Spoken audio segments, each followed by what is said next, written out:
Real problems are difficult to solve. Fantasies of purity and retribution are much more consoling than the sticky and recalcitrant reality. We've known this forever. We tell ourselves comforting stories in which the ugly, blameworthy villain is obliterated, the witch goes into the oven, or, as in the biblical book of Revelation, the pure people drive their hideous enemies into oblivion. But what is the other possibility? We know intellectually what it is, constructive problem-solving work combined with hope and cooperation. But how do we make this real in our hearts when emotions so strongly prompt us to recoil from people with whom we need to cooperate? My great hero in this book really is Martin Luther King Jr., and I think he understood that this problem of recoil is a problem on both sides. Then he was addressing as much his supporters as the opposition when he asked for constructive work and hope. Compassionate love is not an easy sentiment, and it's not a pretty sentiment, as King often said.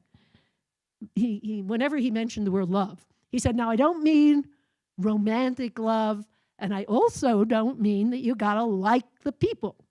I mean a love that takes work, self-discipline, and will.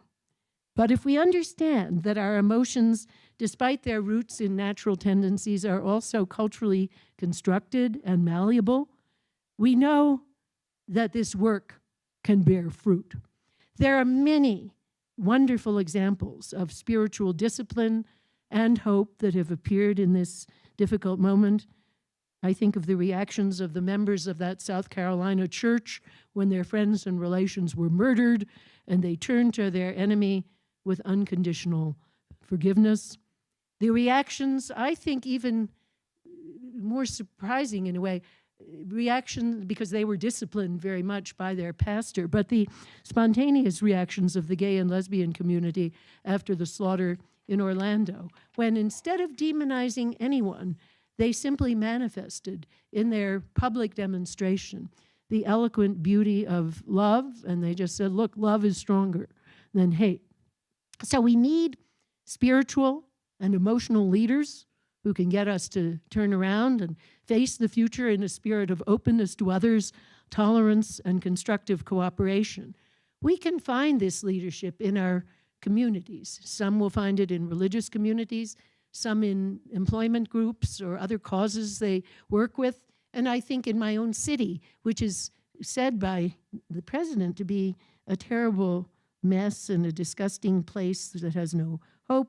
Actually, I see many groups working every day with great determination and great hope. But we also need politicians who manifest the power of love and hope in their manner of meeting this moment. I can mention again on the local level, many of them. I am in touch with people, young politicians, young Congress people, but in any case, we need to demand, and we have a right to demand politicians like that. Most of all, we need ourselves and our own committed political action. Martin Luther King Jr.'s vision of a future when little black boys and little black girls would join hands with little white boys and little white girls. When we hear it today, it sometimes seems like a nice cliche. But at that time, in 1968, it was a really difficult message for both whites and blacks in his audience. We need a similar vision of an American brotherhood.